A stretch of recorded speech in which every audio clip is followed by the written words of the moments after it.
Now, Sports Talk with Broads. Here's Hunter Brody. Here's the positive.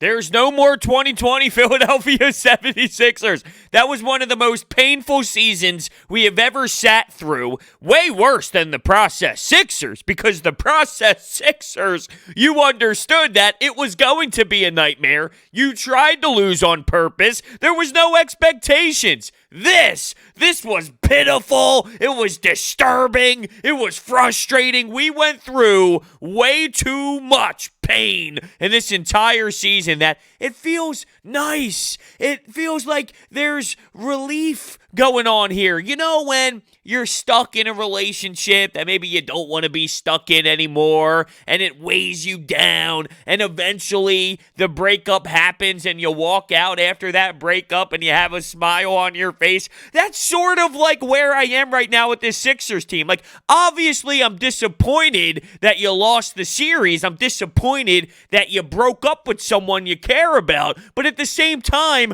I don't want to sit through that garbage anymore, so that's how I tie this together, if you will. Wow, swept by the Boston Celtics. That's so embarrassing. It really is. Built for the playoffs. That's the words. Those are the words that we constantly heard all season long. And to be fair, you can't act as if the Ben Simmons injury wasn't a big part of losing. It is. Now, would they have gotten the job done without him? With him?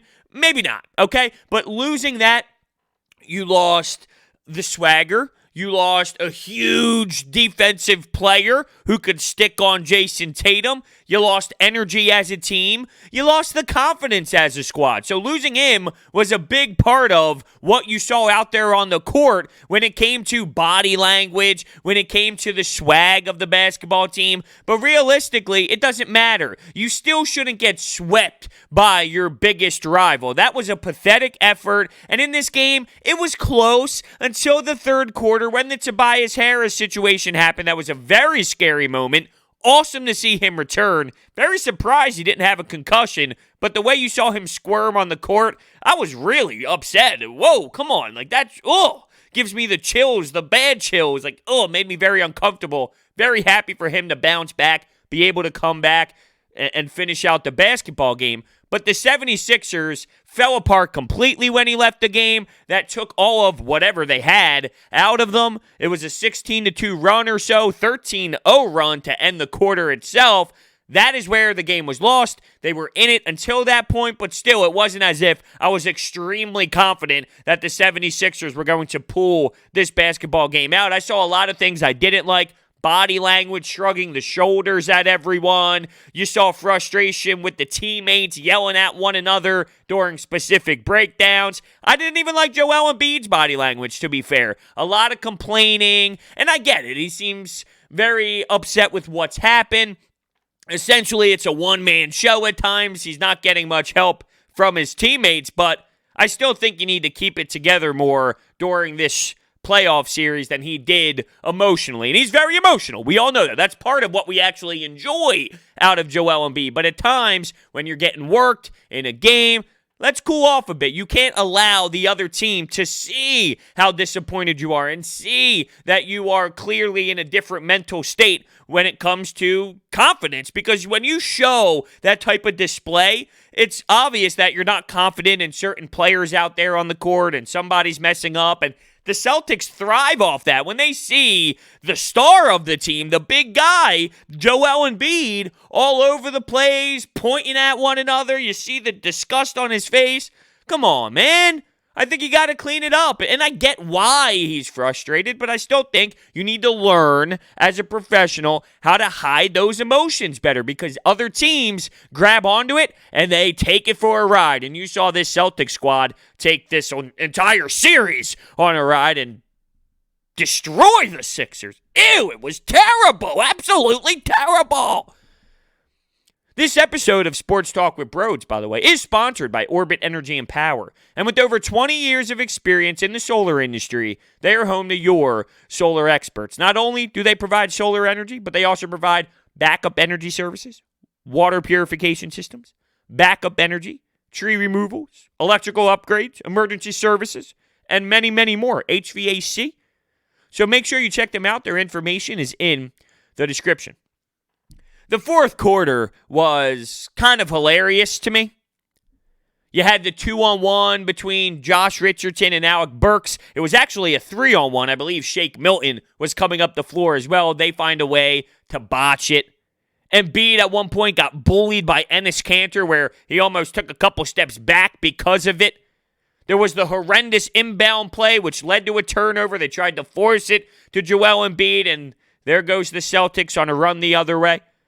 All over the place when it came to this team in that fourth quarter, and that's where the Celtics, at the end of the third, going into the fourth quarter, that's where the Celtics took control of the game. Jayson Tatum made big shots in that third quarter, and Kemba Walker was able to execute. Look, Shake Milton, right? Let's use Shake Milton as an example of this roster just doesn't have enough. While I'm intrigued by Shake Milton, while I think he got thrown into a situation that is very hard for him and he got thrown into the fire, I thought he did well for getting thrown in here as a G Leaguer, getting caught up and being this guy that we really needed to provide some spark for this team. He wasn't ready yet. Okay? He was not ready yet. You saw what Kemba Walker was able to do against him. He's not ready yet. And what I mean by that, when I tie it together with this is what I feel about the roster, you don't have the answers. You just don't have the answers. And there was a moment where Neto came in because Shake Milton had 4 personal fouls. And obviously Shake Milton is a better basketball player, but he wasn't getting the job done defensively at times. Not that how old Neto was by any means. But my point is, there's no answers. Alec Burks, here we go again, right? I love this fascination. And I like Alec Burks as a bench player. But when specifically earlier in this playoff series, when things weren't going right, oh, put in Alec Burks, he can do this, he can do that. And I claim, stop thinking about it that way. He's not some guy who's going to save the world. Look at what he does. He's just a dude who shoots the ball a ton, and he's a microwave guy. Let's shoot the basketball. He finished with how many shots? 16 shots for his 13 points. He went 1 for 8 from 3.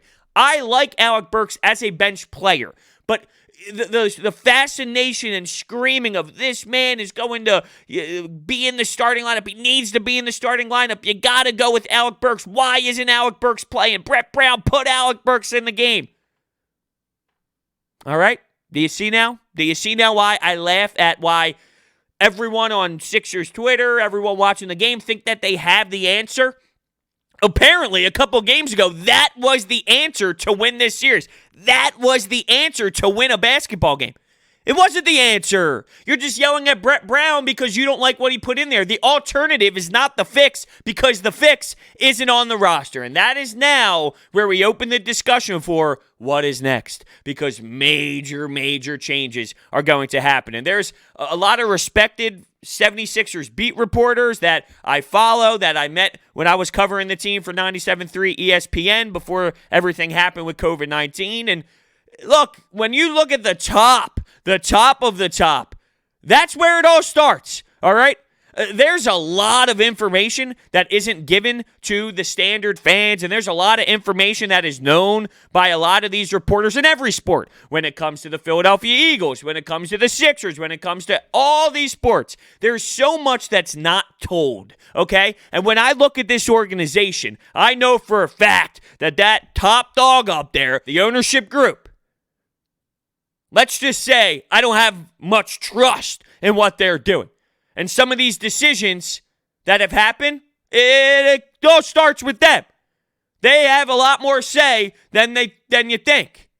And when you look at that scenario, that's why you hire people. You hire people to make specific decisions. You don't hire people to then make the decision anyway. You need to allow the men that you hire to fully take control and do what you hire them to do. You need to trust the people that you hire to make certain decisions. And when you look at this organization, and when you look at Colangelo and the people that are still here from that regime, that's all in effect here when it comes to what has happened with this 76ers organization. A couple years ago, they did a very poor job against the Boston Celtics in the playoffs. But they won a basketball game. Fast forward, 2 seasons? And they didn't even win one. They got swept out of the building, and it was very, very disturbing to see. But you saw it. I mean, you saw it happening. You saw it with that third quarter, you saw all of it happen slowly where you knew, right? You start shaking your head in the third quarter, and you're like, okay, here we go. I see exactly how this is going to play out. Kemba making shots, Tatum making shots. You had Jaylen Brown doing his thing. I didn't really like what I saw out of the Sixers. I know it was close in that third quarter before Tobias went out, but I still wasn't fascinated with what I saw on the court. Tobias, okay, look, he had his best game, and it was better than anything he has given us to this point. But, I mean, look at the money, and I get the injury happened. He's got to be way better, by 3 million times better than what he has given us this year. He hit his first damn three-pointer in 4 games in this effort. He's got to be way more aggressive. And here's the thing, and I'm pretty sure the broadcast said the same thing. It's not as if he's not getting to certain spots or he's not getting open looks, because he is. But he's missing these, and some of them are little layups and little jump shots. At some point, it's a mental thing. If you're missing that many layups and that many close shots to the basket, it's not about, it'll eventually find its way. When you're a three-point shooter, let's say you're a 40% three-point shooter, right, in the NBA, and you're not hitting from that clip, and you go through a spurt where it's not falling, at some point you go, you know what? It'll eventually get back to your average, because you've been in the league so long. We all understand what your average is. We know what you're capable of. Eventually, it will find its way back to getting to your average, because that's the type of shooter you are. When it comes to these layups, and when it comes to these missed baskets 2 feet in, I don't think it's about, the average is working out for itself. I think it's a mental approach to the game, and you're not mentally clocked in as you should be in those moments, or else you would see the basket go into the hoop. Al Horford, miserable. Now look at the stats in this game, and okay, it wasn't the worst. I don't give a damn. Al Horford pisses me off. I can't stand his face. The whole making a gesture that someone's too small to guard you. In what universe? What are you smoking? What are you looking at? You got destroyed in this game by your former team, and it looks like you don't even give a damn. All these faces that should be utilized as gifts, all these claps when he misses a bucket. Get out of here, Al Horford. I can't stand it, and hopefully teams see that. Without Joel Embiid on the floor, he does still have some left on the tag. That's when he has the most success, right? I can definitely see that and use that maybe if I'm another team. Okay, look, there's something there. It's just, is anyone going to spend that much money for an aging Al Horford? But there's still something left in the tank. I just can't stand him here right now and seeing his face. Like, you're a professional, dude. Like, one of the biggest pro out there. The hell are you giving us here? Quite frankly, I think it's embarrassing at times. Now, was this his worst game ever? No, but all my frustration towards Al Horford is all bottled up, and for the full season, I thought he was a disgrace with his effort. Sometimes it just comes down to effort with him. I get it. It's going to be tough for you to play with a guy like Joel Embiid. Way tougher than we imagined it being. We thought maybe the stretch four could work. It couldn't work. But still, it should not have been this ugly for majority of the season. I will say, though, that there's a funny moment that I saw out of Brett Brown.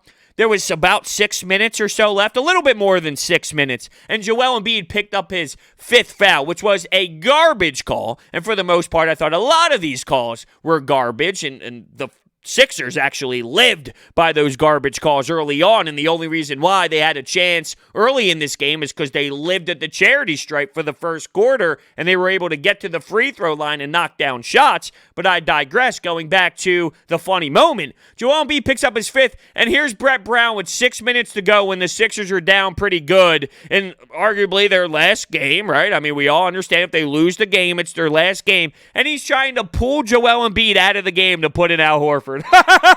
Like, what? In what universe? Come on, Brett. Let's use the brain a little bit. What are you going to do? Save him for the last 3 minutes? You're going to save him for the last 2 minutes to see if the Sixers can go on a ride and take this game over? Come on. If you haven't noticed, or if you're listening to the podcast version, there's a reason why I'm wearing an OKC Thunder hat. Because there's no way that I'm going to allow myself to represent the 76ers after what they just gave us this playoff series. They're the first team out. The Orlando Magic have more playoff wins than the 76ers this year. And they played the Bucks.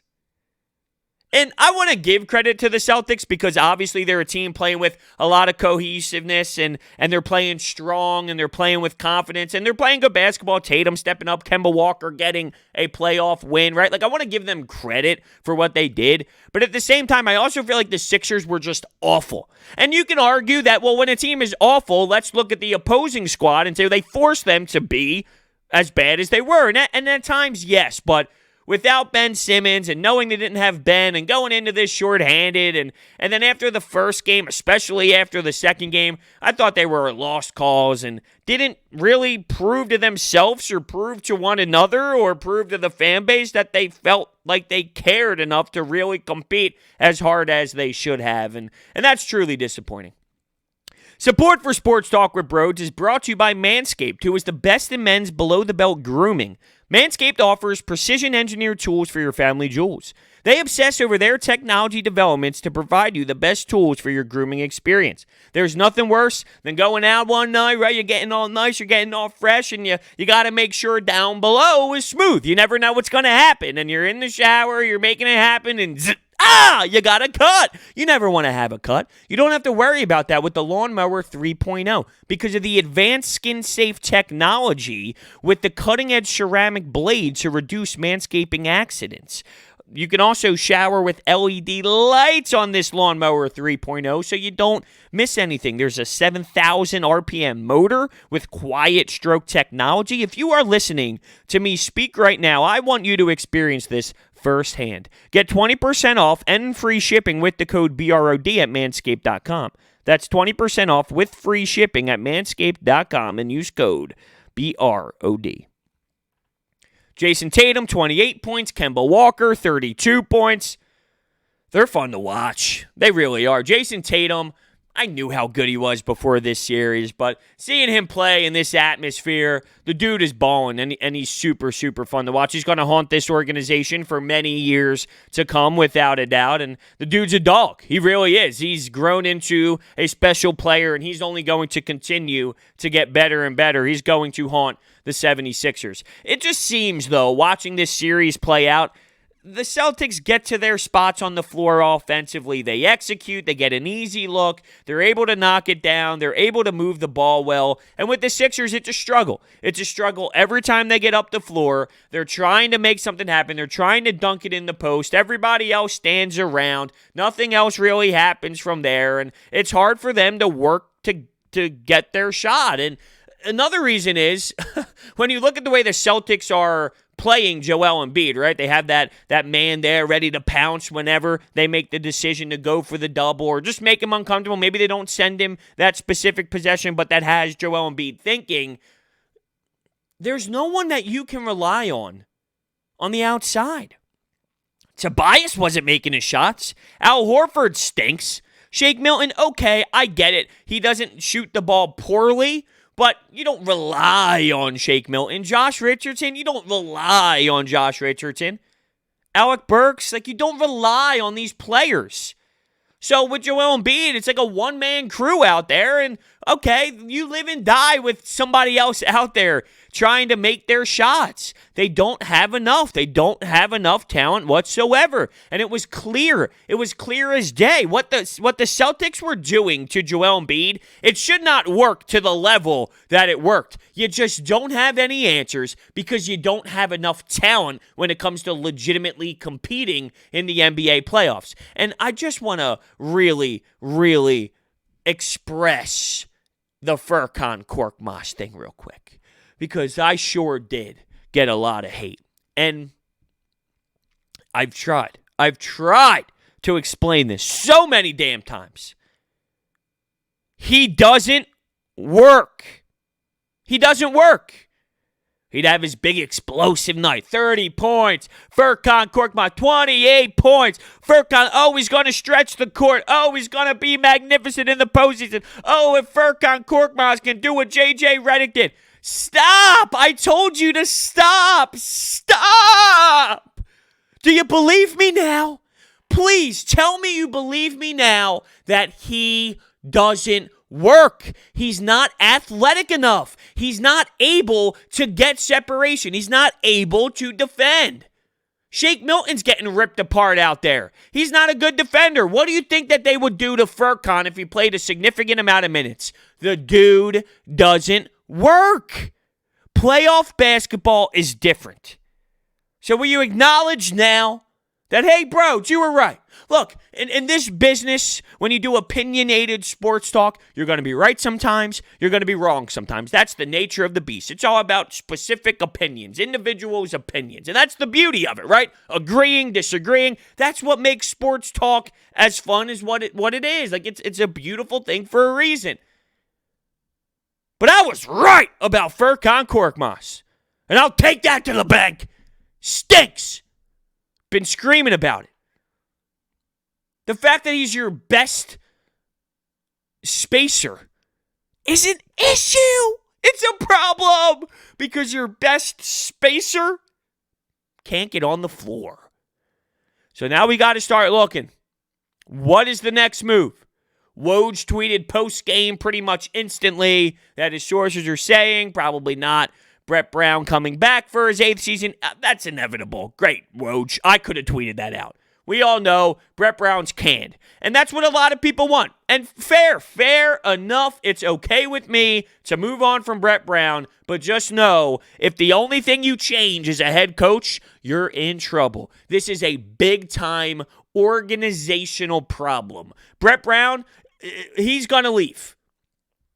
You leave it the same way and just move on from Brett Brown, you'll see. There's not many answers here. You're going to have to change a ton more. I just don't know if they are capable of doing that because of what type of spot they put themselves in.